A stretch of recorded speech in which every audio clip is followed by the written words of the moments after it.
The Eternal Bloodline. Kabanata 71. Gaya nga ng sinabi ni Dean, naglakad si Kyle at Regis at pumasok sa gubat. Tahimik na naglakad ng ilang hakbang si Regis kay Kyle dahil pamilyar siya sa dinadaanan. Bukod dito, naramdaman niyang dapat niyang protektahan ang mas mahinang partido. Binagalan pa niya ang takbo niya para hindi makaramdam ng pagod si Kyle sa daan pero laking gulat niya, madaling napantayan ni Kyle ang takbo niya nang hindi pinagpapawisan. Medyo natarante siya sa lakas ni Kyle pero hindi niya ito pinansin nang makita ang seryosong ekspresyon ng huli. Pagkaraan ng ilang oras, umalis sila sa kagubatan at nakarating sa hangganan sa dulo ng nayon. Isang kargamento ng mga ngalakal ang naghihintay sa kanila sa isang makipot na daan sa tapat ng kagubatan. Nakangiting ibinalik ni Kyle ang kagubatan. Bibisitahin ko si Claire kung sakaling madaanan ko muli ang baryong ito. Samantala, nakipag-usap sandali si Regis sa may-ari ng kargamento. Ang kargamento ay napuno ng mababang uri ng mga halamang gamot na ginagamit sa paggawa ng mga healing potion. Naghintay si Kyle sa gilid, napakunot ang noo niya nang makita ang isang kalbong lalaki na lumabas mula sa kargada. May malaking galo sa leeg ang lalaki at nakangiting tinignan si Kyle mula ulo hanggang paa. Lumapit sa kanya ang kalbong lalaki na nakangiti at pinunasan ang kamay. Hello, magandang bata. Naputol ang kanyang pangungusap dahil hinawakan ni Regis ang kanyang balikat mula sa likuran na may madilim na ekspresyon. Don't you dare. Or else babasagin ko yung ulo mo. Inilabas ni Regis ang kanyang rank aura at kinilig ang kalbo. Haha, gusto ko lang sana makilala siya. Huwag kang ang magkamali. Tiningnan ni Kyle ang kalbong lalaki na may malamig na ekspresyon. Ibinuko niya ang kanyang nakakuyong na mga daliri at nag-click sa kanyang dila. Takot na takot ang may-ari ng kargamento na nakatayo sa tabi ng kargamento dahil hindi tulad ni Regis at ng kalbong lalaki ay nakikita niya ang kilabot na lumilipad sa kanilang likuran. Isang malaking ice arrow ang nakatutok sa kalbong lalaki na ang dulo nito ay direktang nakaturo sa kanyang balikat.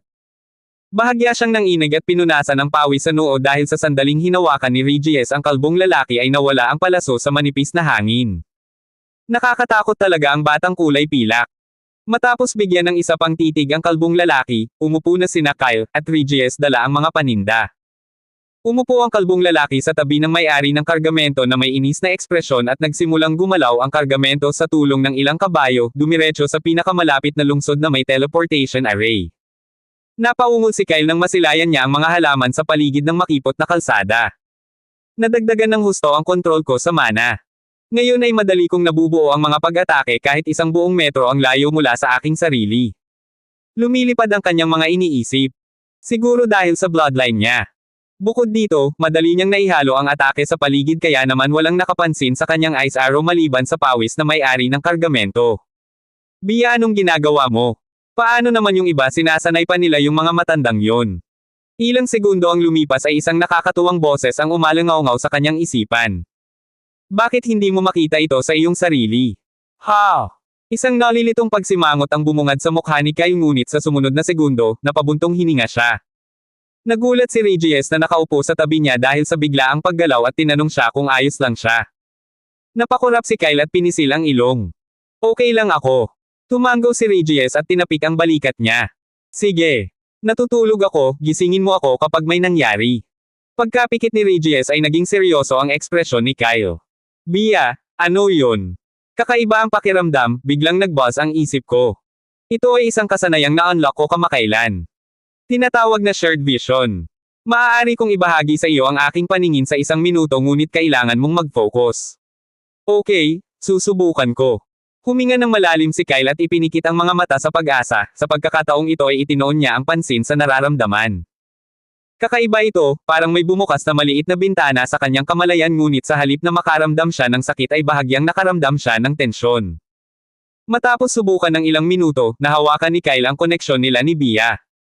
Sa biglaang pagkirot sa kanyang ulo, isang imahe ang lumitaw sa kanyang isipan.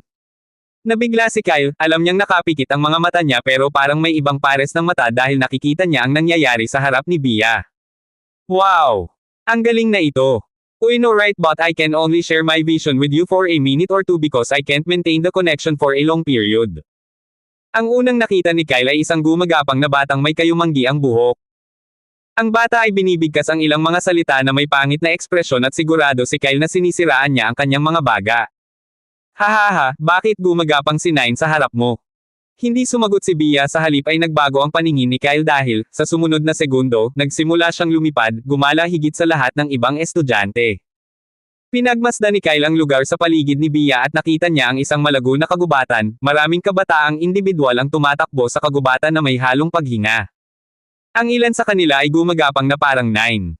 Nang makalayo pa si Bea ay may nakita siyang ilang pamilyar na mukha, sina Alec, Carcel, Mia, at Lara. Ang taong tumatakbo sa itaas ng lahat ay walang iba kundi si Alec. Bakit sila tumatakbo sa isang kagubatan? Huminto si Bea at lumipad sa tapat ng tumatakbong mga bata. Sa di kalayuan, isang lalaking maputi ang buhok ang lumulutang na may kasamang ngiti. May hawak siyang ilang kumikislap na insekto sa kanyang palad habang nagsasalita siya ng may halong ngiti. Hindi narinig ni Kyle ang sinabi ng lalaki ngunit kinilig siya nang makita kung paano humabol ang matanda sa likod ng mga tumatakbong bata at tinakot sila ng mga nakakatakot na insektong iyon. Training ba ito? O pagpapahirap? Tanong niya kay Bea na may pag-aalinlangan ang boses. Pagkaraan ng ilang segundo, napabuntong hininga si Kyle nang makita kung paano naabutan ng matanda ang siyam na gumagapang na figure at inihagi sa kanya ang ilan sa mga nakakatakot na insektong iyon. Siyam na ekspresyon ng pangit habang sumasayaw habang pilit na inaalis ang mga insekto sa kanyang katawan. Ang aking pakikiramay. Si Kyle sa loob ay nagsindi ng kandila para kay Nine at sa mga tumatakbong bata. Nag-isip siya upang manatili ng hindi bababa sa 1,000 kilometro ang layo mula sa ganitong uri ng pagsasanay. Pagkatapos ng 2 buong araw, dumating ang kargamento sa harap ng isang katamtamang laki ng gate ng lungsod.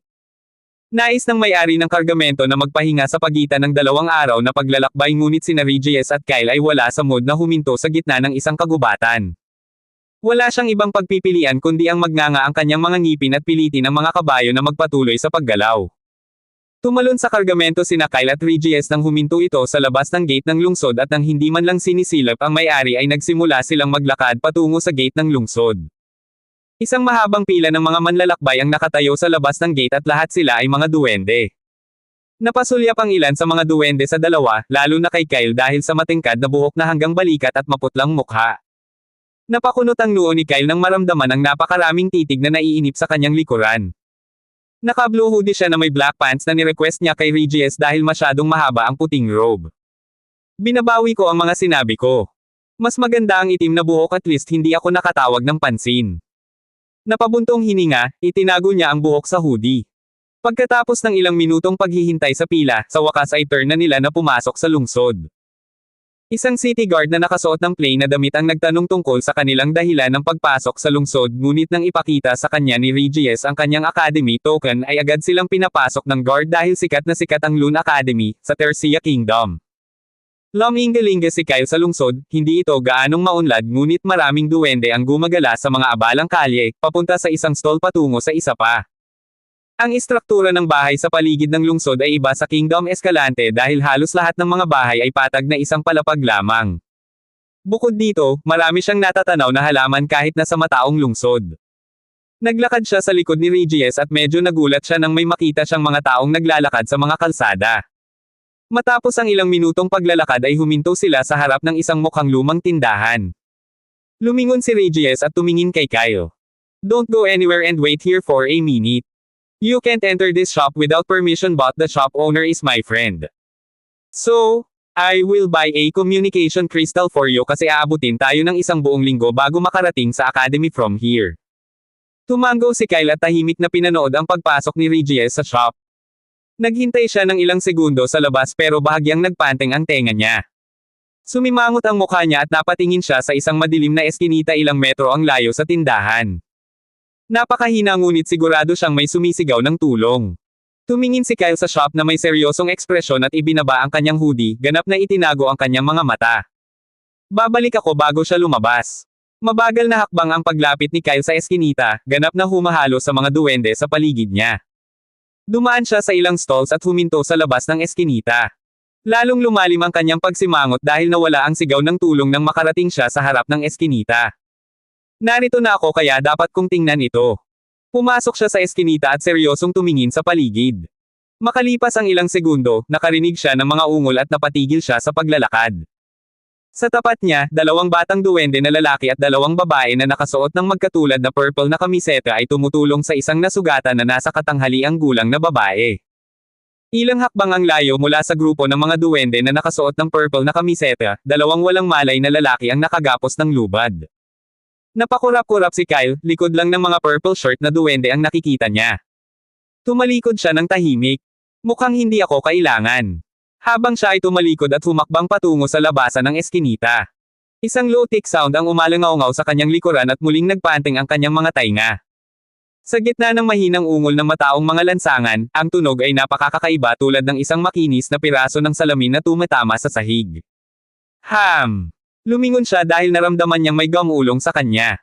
Ang grupo ng mga purple shirt elf ay nakatayo sa parehong lugar, ngayon ay sinusubukang gisingin ang walang malay na nakatali na mga lalaki ngunit ang mga mata ni Kyle ay dumilat sa lupa kung saan ang isang berdeng puting porselana na pulseres ay gamulong sa matigas na ibabaw.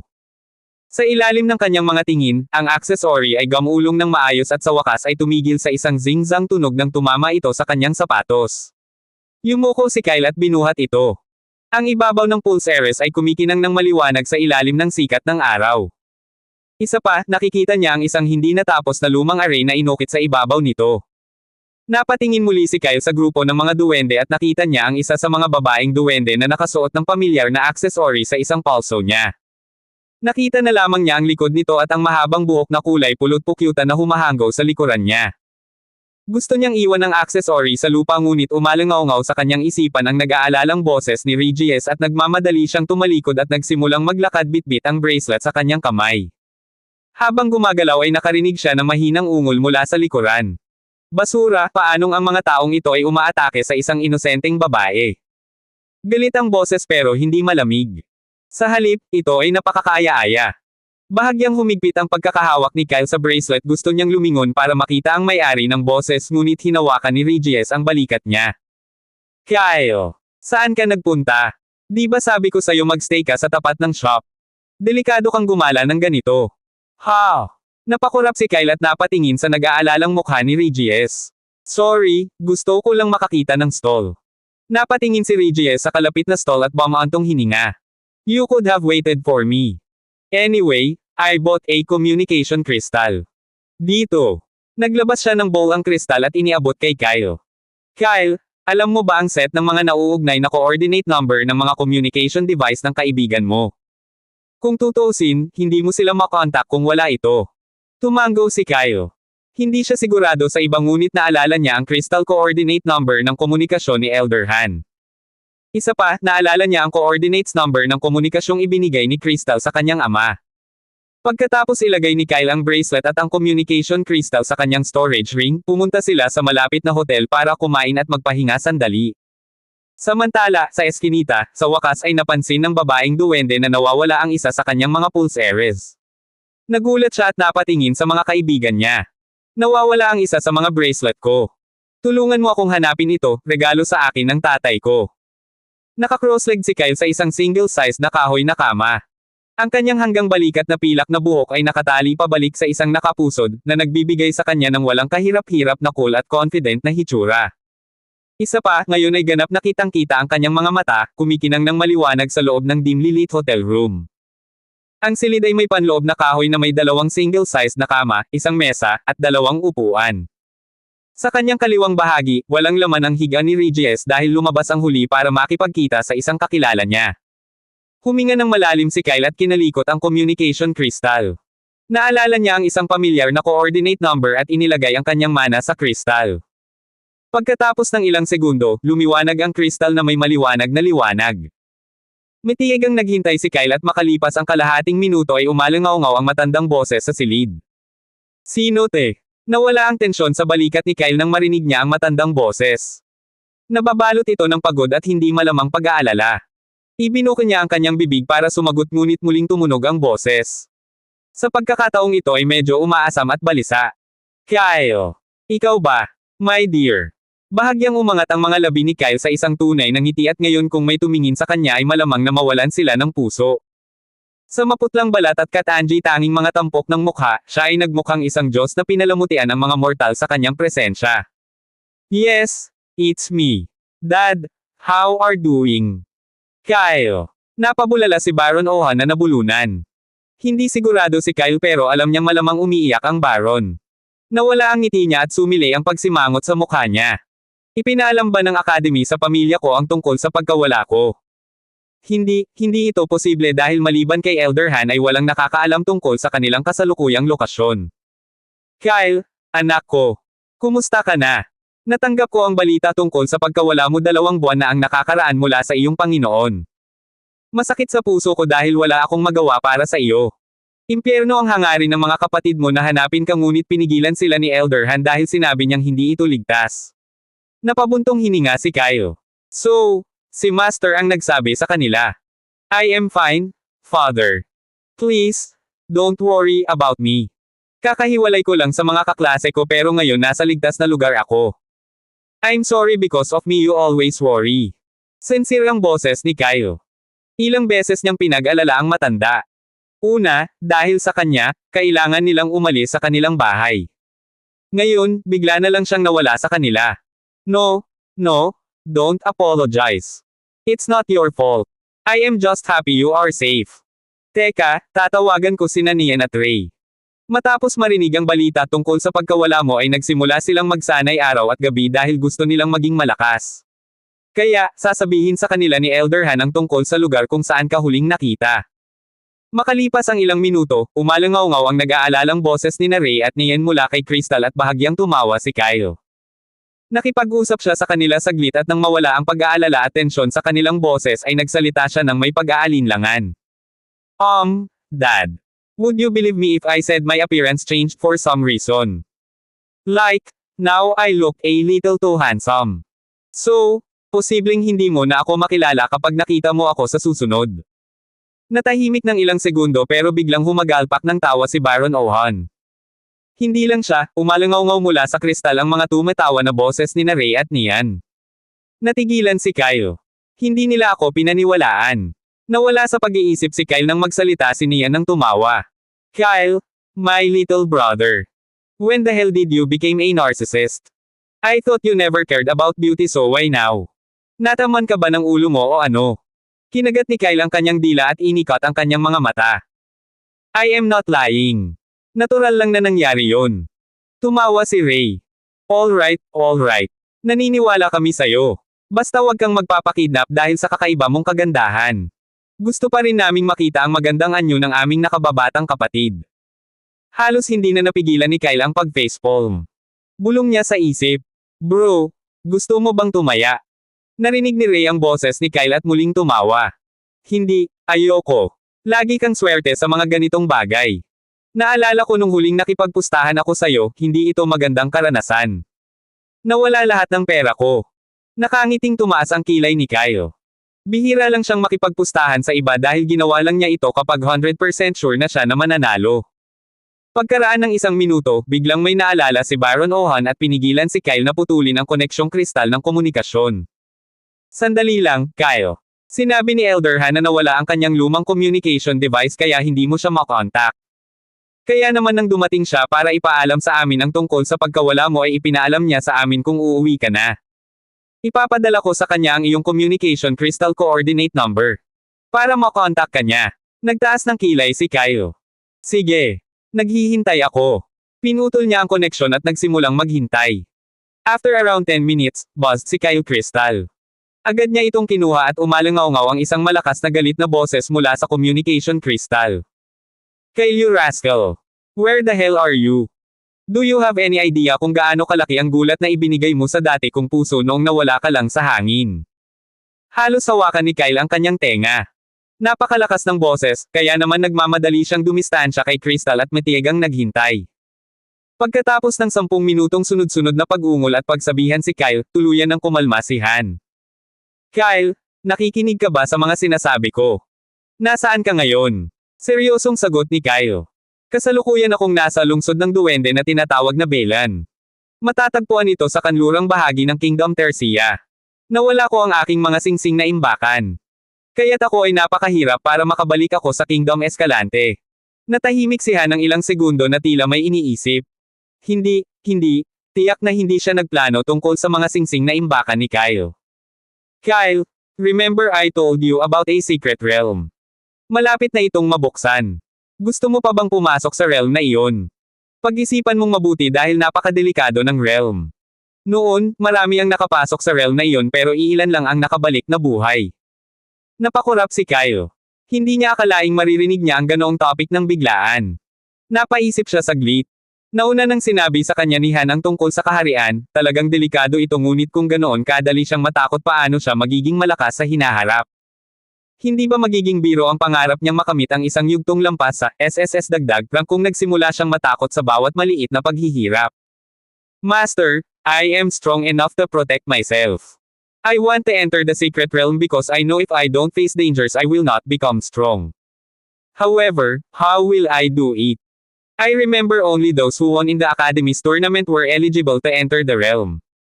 Ni hindi man lang ako nakasali sa tournament. So, may chance pa ba akong makapasok sa realm? Nanatili pang tahimik si Han ng ilang segundo pero bumaantong hininga siya. Ang mga kabataan ngayon ay pare-pareho lang. Gusto nila laging makipagsapalaran pero tama ka kung hindi ka haharap sa hirap ay hindi mo makakamit ang tunay na lakas. At pagkatapos ng tournament, napili na ang top 200 na bata mula sa Kingdom Escalante. Kaya ngayon hindi ka na makakapasok sa Secret Realm sa pamamagitan ng Kingdom Escalante. Nanatiling tahimik si Kyle at matamang nakikinig sa matanda. Gayunpaman, sa tingin ko maaari mong subukan na makakuha ng isang pwesto sa pamamagitan ng Kingdom Tercia. Nakuha ko ang balita na hindi pa nila napupunan ang kanilang 200 pwesto. Isang pagtataka ang lumitaw sa mukha ni Kyle. Bakit siya bibigyan ng kaharian ng duwende na makipaglaban para sa lugar na nakuha nila para sa sarili nilang kaharian? Seryoso ang boses ni Kyle. Paano? Kung pwede lang at patas gusto kong subukan. Napangiti si Han. Don't worry, it's fair. I can't give you a spot directly and you have to fight for it yourself. At saka, kahit mababa ang populasyon ay maraming tao at demi-humans ang naninirahan sa Kingdom Tercia. Kaya, hindi sila pinagbawalan ng mga duwende na makipaglaban para sa isang lugar. Naningkit ang mga mata ni Kyle, kung bibigyan siya ng pagkakataon ay tiyak na susunggaban niya ito. Makalipas ang ilang segundo, muling umalangaw-ngaw ang boses ni Han. This time, seryoso na ang boses niya. Anak, manatili ka sa kinaroroonan mo at huwag kang umalis. Taken ko ang isa kong kaibigan, susunduan ka niya. Hindi mo na kailangan pang bumalik sa academy pansamantala. Napabuntong hininga si Kyle, gusto niyang makilala si Bia, Nine, Alec, at ang iba pa pero ayos lang. Sa huli, lahat sila ay pupunta sa lihim na realm. Doon niya sila sasalubungin.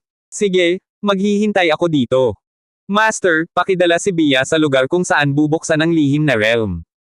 Gusto niya sana akong hanapin pero pinigilan ko siya at ngayon ay hindi ko akalain na malapit na tayong magkita. Natawa si Han nang maunawaan niya ang ibig sabihin ng sinabi ni Kyle. Rascal, paano ka nakakasigurado na makakakuha ka ng pwesto para sa lihim na realm? Alam mo ba kung gaano karaming kabataan ang lalaban para sa mga lugar na ito sa Kingdom Tercia? Pagkatapos magpaalam, sinara ni Kyle ang communication crystal at nagkibit balikat. Totoo ngang hindi niya alam kung ilang individual ang lalaban para sa mga pwesto ngunit 100% siyang siguradong mananalo siya. Sok! Ngayong, B, rank na ako at napakataas ng mana stat ko. Sa tingin ko, hindi ako matatalo ng kahit sinong kaedad ko. Kinilig si Kyle sa naisip niya. Tama si Nia, nagiging narcissist siya. Makalipas ang isang oras, bumalik si Reggie sa kwarto na may inis na ekspresyon.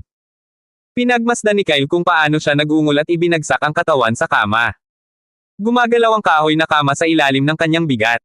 Inilagay ni Reggie ang isang palad niya sa ilalim ng mukha niya at napabuntong hininga si Kyle. Kyle, I think we need to leave now. Sorry, I know you are tired but I just met some of my friends downstairs. They told me all the Loon Academy students who want to register for the important event held at the outskirts of the capital city need to report back to the academy as soon as possible. I am one of the strongest students among my classmates so I need to go back. Pinanood ni Reggie kung paano tumango si Kyle at tinitigan siya ng matinding berdeng mga mata. Isang panginginig ang dumaloy sa gulugad ni Reggie, hindi niya alam kung bakit pero sa titig ni Kyle ay napaupo siya ng maayos. Napakunot-noo si Reggie sa kanyang sarili dahil sa biglaang paggalaw ngunit pagkatapos ay naghum si Kyle at nagsimulang magsalita. Salamat sa lahat Reggie but I think you have to go alone. I can't go with you. Lumalim ang Simon Got ni Reggie pero napansin niya ang communication crystal sa mga kamay ni Kyle. Nakipag-ugnayan ka ba sa mga kaibigan mo? I did, may darating na susundo sa akin. Natahimik sandali si Reggie. Tumingin siya kay Kyle. Sa mga nakaraang araw, nagsimula siyang magkagusto sa kanyang kumpanya. Bukod dito, si Kyle ang una niyang kaibigang tao. Nagdadalawang isip siya dahil hindi magandang desisyon ang iwan si Kyle sa isang banyagang lugar na puno ng mga hindi kilalang tao, pero nang makita niya ang matitinding mata ni Kyle ay kinurot niya ang kanyang mga kilay na may kasamang ungol. Ano ang iniisip niya? Hindi sinabi ni Kyle na kailangan niya ng proteksyon. Kaya lang, napakalinis at inosente ng itsura ni Kyle. Paano kung may nagsamantala sa kanyang mabait na ugali? Umiling si Regis. Hindi niya alam kung bakit, pero pakiramdam niya ay dapat niyang protektahan si Kyle. Siguro dahil unconsciously niya kinuha siya bilang isang maliit na kapatid. Alright, it's not like I can force you to come with me. I will rent this hotel room for the next 10 days, so you can stay here. If you can go back safely, inform me through the communication crystal, it will put me at ease. Also, don't hesitate to contact me if something happens. Napangiti si Kyle sa sinabi niya. Kilalang kilala niya ang kanyang sarili. Ang madaling pakikisalamuha sa iba ay medyo mahirap para sa kanya. Noong una, nag-iingat pa siya kay Regis at sa lahat ng matandang duwende na nakatira sa nayon, ngunit sa maikling panahon ay naunawaan niya kung gaano siya mali. Tunay silang mabubuting tao. Tinulungan siya ng mga ito kahit halos lahat ay nagsinungaling siya. Gagawin ko. Tumango si Regis sa kanyang sinabi na may seryosong ekspresyon. Tandaan mo, kung nasa panganib ka, huwag kang mag-atubiling tawagan ako. Medyo nagilty si Kyle nang makita niya kung gaano ka-genuine si Regis.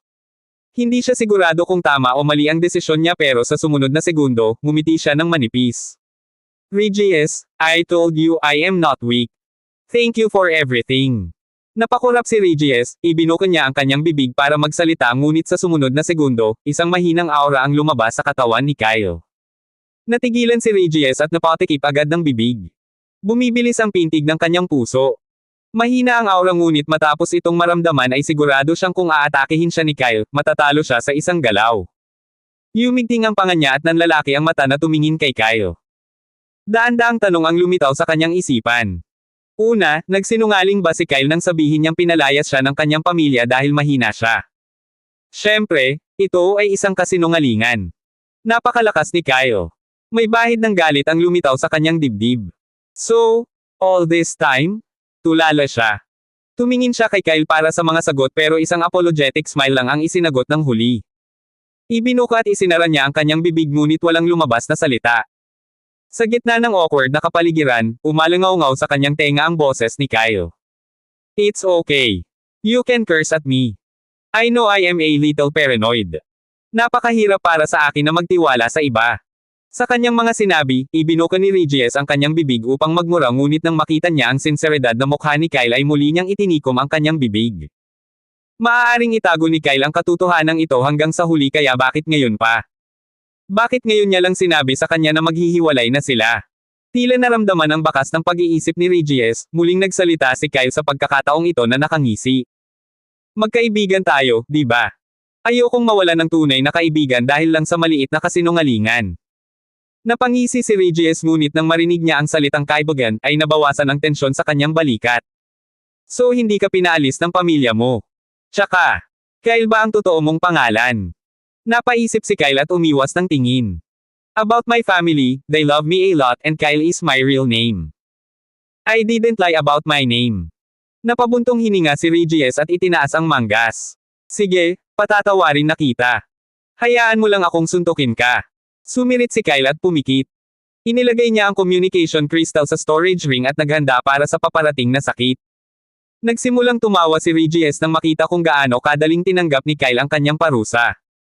Nawala ang tensyon sa paligid nila at tumalon siya mula sa kama. Nakangiting tinapik niya ang balikat ni Kyle. Sok, gusto ko pero nakaharang ang maganda mong mukha. Iminulat ni Kyle ang kanyang mga mata at pinunasan ang hindi umiral na pawis sa kanyang noo. Tumawa ulit si Regis. Talagang nagalit siya kay Kyle dahil sa kasinungalingan niya, pero baka ganoon din ang gagawin niya kapag bigla siyang napadpad sa hindi malamang lugar. Nakangiti siyang naglakad pabalik sa kama. Anyway Kyle, what is your rank? I can sense you are stronger than me, that's why I can't sense your exact rank. B. Rango. Nanginginig si Regis at inangat ang ulo para tingnan si Kyle na may halong gulat. B. Rango. Nauutal niyang sagot at tumango naman si Kyle. Huminga ng malamig si Regis. Napakalakas. Bukod dito, 18 taong gulang pa lang si Kyle. Ibig sabihin, genius si Kyle. Pinilit niya ang kanyang dila dahil kahit sa Loon Academy, ang pinakamataas na ranggo na naitala sa edad na 18 ay didagdag rank.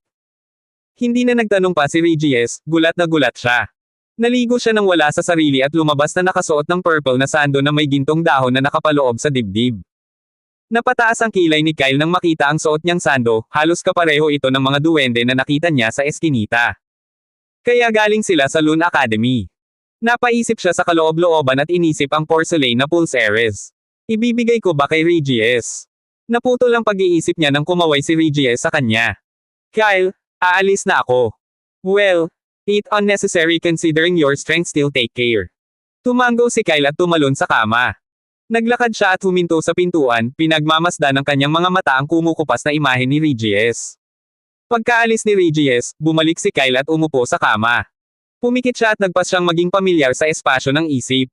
Sa kabilang banda, pagkaalis ni Regis sa hotel. Pumunta siya sa isa pang malapit na hotel, at pagpasok niya sa lobby ng hotel, narinig niya ang masungit na boses ng isang tao. Napangiti si Regis sa apat na batang duwende na nakasuot ng purple shirt na nakaupo sa sulok. Anong ginagawa niyong lahat? Kailangan na nating bumalik. Umalis na tayo. Ang apat na duwende, 2 lalaki at 2 babae ay sabay na pumikit at tumingin kay Regis. Tumayo ang isa sa mga lalaki na may seryosong ekspresyon at lumapit kay Regis. Senior, hinanap namin kung saan-saan pero hindi namin mahanap ang nawawalang bracelet niyo. Natanggap niya ang pares ng bracelets mula sa kanyang ama at ito ay isang alaala na naiwan ng kanyang lola at ngayon ay wala na ang isa sa mga bracelet. Napabuntong hininga si Regis at tinapik ang balikat ng masungit na junior. Faith, I don't think we can find it. Malamang may dumaan na nakapulot. We are already late. So, let's go to the teleportation array. You should apologize to her father and tell him the truth. Tumango si Faith at tumingin sa babaeng may buhok na pulot na nakaupo kasama ang 2 pang duwende. You. Lumingon si Yu at tumingin kay Regis gamit ang kanyang maganda ngunit matalas na amber na mga mata. Siya ay nagtataglay ng natural na kakisigan na pinaganda ng kanyang umaagos na mga buhok na kulay pulot pukyutan. Mapatla ang balat niya na parang mga snowflake ngunit hindi maislan ang aura sa paligid. Nagpanting ang matutulis na tenga ni Yu nang maramdaman niya ang maraming mata na naruroon sa lobby ng hotel na palihim na nakatingin sa kanya. Ibinuko niya ang kanyang bibig at isang malamyos na boses ang lumabas. Sige senior. Kasalanan ko na wala yung bracelet. Hindi ako nag-ingat. Let's leave. Natigilan sandali si Regis, naalala niya ang mukha ni Kyle at nag-click sa dila. Hindi siya isang taong nagmamalasakit sa magagandang katangian ng mukha ngunit pagkatapos na malantad kina Kyle at Yu ay alam niyang hindi siya makontento sa isang normal na mukhang kasama. Bakit pakiramdam ko ay naging malungkot ang aking kinabukasan sa hindi malamang dahilan? Huminga siya ng malalim at kasama ang 4 pang duwende ay umalis na siya sa lobby ng hotel. Naglakbay sila sa mga abalang lansangan patungo sa teleportation array. Samantala, matiigang naghintay si Kyle sa hotel room. Tumalon siya sa kama at tumitig sa kama. Huminga ng malalim, hinawakan ni Kyle ang kama at sa isang iglap, nawala ito. Napakalaki ng mind space ko kaya siguro kaya kong maglagay ng isang buong building sa loob. Napaisip siya at nagpakawala ng isang malaking hininga. Ang kanyang mga mata ay kumikislap sa mga inaasahan. Kaway ng kamay, bumalik ang kama sa dati nitong pwesto. Yumuko si Kyle at hinawakan ang sahig pero walang nangyari. Kinagat niya ang kanyang dila. Di ko mailagay sa loob. Dahil ba may mga buhay na nilalang sa gusaling ito? Biglang may pumasok na ideya sa kanyang isipan at hinubad niya ang mababang ranggong storage ring na nasa kanyang daliri. Hindi siya sigurado kung gumagana ito ngunit gusto niyang ilagay ang storage ring sa espasyo ng kanyang isip. Sa sumunod na segundo, nawala ang storage ring at tumawa si Kyle. Pwede ko namang ilagay sa loob. Umupo siya sa kama at inayos ang lahat ng mga function na natuklasan niya tungkol sa mind space. I have to touch the things to put them inside but it depends. Just like how I can put a bed and a storage ring in the mind space but I can't place a whole building. Napabuntong hininga si Kyle at nananatili ang asul na apoy sa kanyang mga daliri. Tumingin siya sa malayo. Isang maliit na asul na bola ng apoy ang lumitaw mula sa manipis na hangin. Bahagyang gumalaw ang mga daliri ni Kyle at pinagmasdan niya ang apoy na sumasayaw sa kwarto. Matapos subukan ng apoy sa loob ng kalahating oras, bumaba siya sa lobby ng hotel para kumain. Buong araw niyang tinatimad ang paligid ngunit kinabukasan ay may sumulpot na isang medyo may edad na babae sa harap ng hotel. Ang presensya niya ay sapat na para manginig ang buong hotel dahil sa halip na magalang na tanungin si Kyle ay sinigaw niya ang pangalan nito. Umungol si Kyle at tumayo mula sa kama. Napatulala siya nang marinig niyang may tumatawag sa kanya kaninang madaling araw. Hihis at agad na nagtali ng buhok. Matapos pakinisin ang mga kulubot sa kanyang hoodie, dali-dali siyang lumabas ng silid, dumiretso sa pinanggalingan ng boses. Natigilan siya nang makita ang isang pulutong ng mga duwende, na nakatayo sa paligid ng isang medyo may edad na asul na buhok na babae. Pinalakas ng babae ang kanyang boses gamit ang mana kaya halos lahat ay narinig ang kanyang malakas na boses. Panay ang sigaw niya sa pangalan ni Kyle na walang pakialam. Napabuntong hininga si Kyle. Ang babaeng ito ba ay pinadala ng kanyang amo? Kung oo, si Kyle ay magkakaroon ng seryosong pakikipag-usap kay Han. Lumapit siya sa babae at nagtaas ng kamay. Ako si Kyle. Please stop shouting.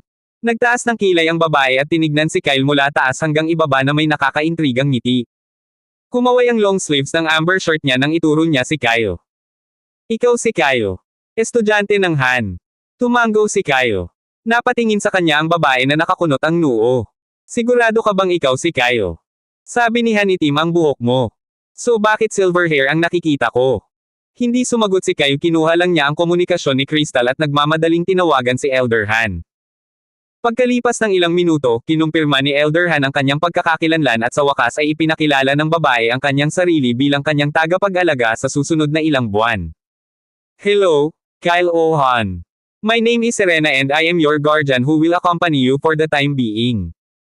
So, you can fight for a spot to enter the secret realm. Abangan ang mga susunod pang kabanata ng The Eternal Bloodline.